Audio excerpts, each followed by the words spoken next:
Why do drift cars suck in CDT? That is a big question that I've been wondering for a while.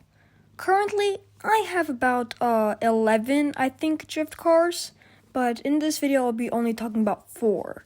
So let's start. The first drift car is the brand new Nissan 370 Drift, I think. I really don't know, I don't want to go check. But this car absolutely sucks.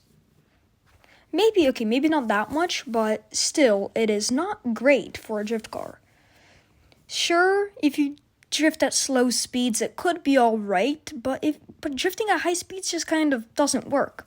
As you've just seen here, if you even, decide to go left or right while you're drifting, your car will spin out and you'll crash, which is one of the bad things about all of the drift cars.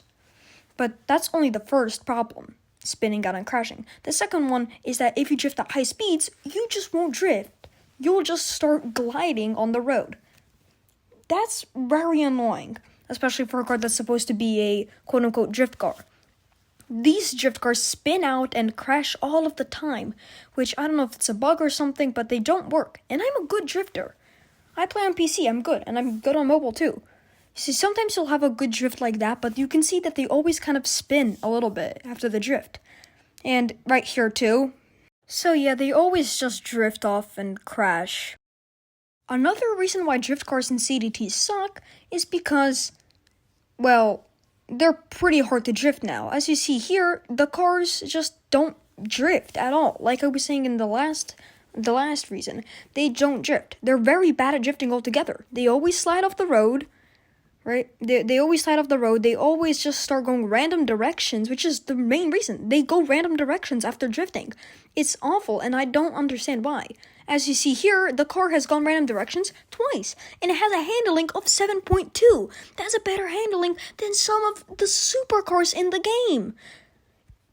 Even you can just see here, you can't drift at high speeds. You'll just crash and die. Sometimes, like I was saying, you'll get a good drift, but you'll just spin out. The cars will start going random directions. It's awful. I don't know why. Somebody has to fix this. Oh, and another thing I forgot to say about is just there's too many.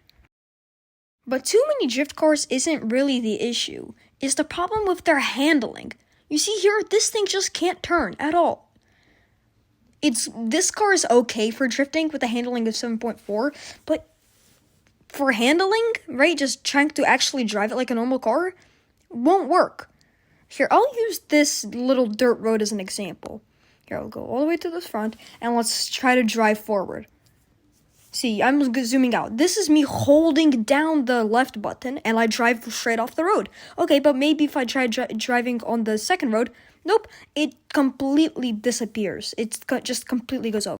Now, this is a car with a similar...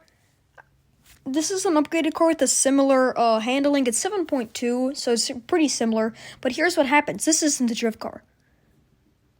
Its handling is much better, and it does go on the road, surprisingly. Unlike the other cars. So the handling, the turning is much better on these cars. And you could argue that it's just a drift car, it can't turn. Right? That means you can't use it as a normal car. Here. You saw that was a 7.4. Look at this one. Or this was 7.4, the other one was 7.2. They're very similar.